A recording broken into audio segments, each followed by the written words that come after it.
This is Daughter of Christ. Our dear Muslim friends, we've all been told for so long that the Quran is a miracle of the Arabic language. That belief has been so ingrained in Muslims' minds for generations, repeated and parroted over and over again by Muslims, the vast majority of whom do not speak Arabic. So how can they possibly check if that statement is true? Well, we're here to tell you that just like everything about the Quran, its Arabic has holes in it. Now I know it goes against everything you're told by people you trust, but hear me out. Let's explore the Quran's grammatical mistakes. The Quran is actually full of glaring grammatical mistakes, even at the most basic elementary level. And despite what your imams would like you to believe, it's actually a well-known and documented fact by Islam's most prominent scholars.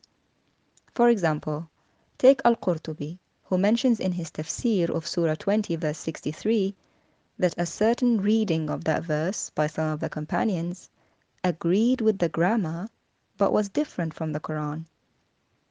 Those companions read the verse differently in order to correct its grammar, and therefore it was grammatically correct but different from the reading in the Quran. Interestingly, is the grammatically incorrect version that appears in mushafs today and is still being recited by Muslims.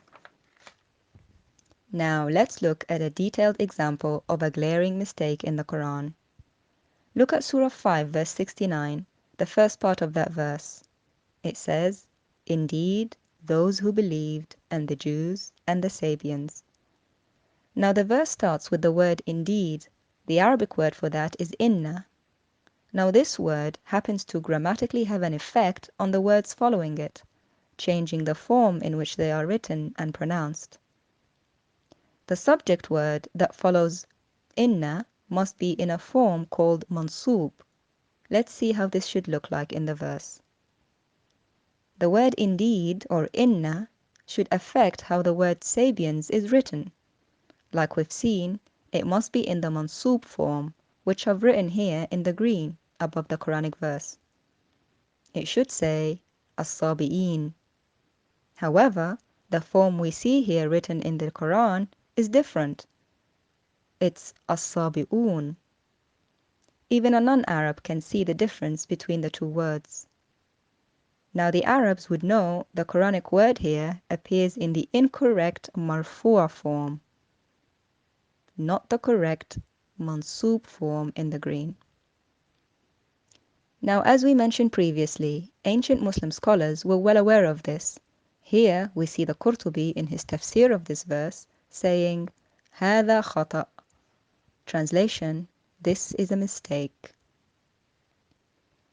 Dear Muslims, I know you're feeling defensive right now. You don't want to believe me, or the grammar books, or even Al-Qortobi.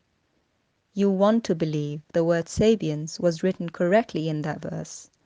In case you forgot, it's the word in the green. And since you believe it's correctly written, please focus on that word and memorize how it looks. Are you still sure it's correct? If you're still convinced it's Allah's words and therefore can never be wrong and must be correct, congratulations, you just condemned the Quran, because the exact same sentence appears in another verse in a different form. Have a look. It's like a game of spot the difference. In the top verse, Surah 5 verse 69, it writes the word Sabeans in one form, as-Sabi'un. In the verse below, Surah 22 verse 17, it writes the word Sabeans in another form, as-Sabi'een. So which one's correct?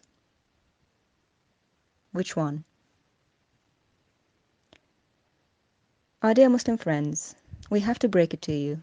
The Quran is not a miracle of the Arabic language. Far from it. According to ancient Muslim scholars who lived almost 1,000 years ago, who were closer to Muhammad and his Arabic, even they confirmed there were mistakes in it. But we have good news. The true word of God, who came to earth as a human being, has no mistakes, no sins in him, no flaws, and no blemishes. If you're seeking the perfect word of God, then come to Him.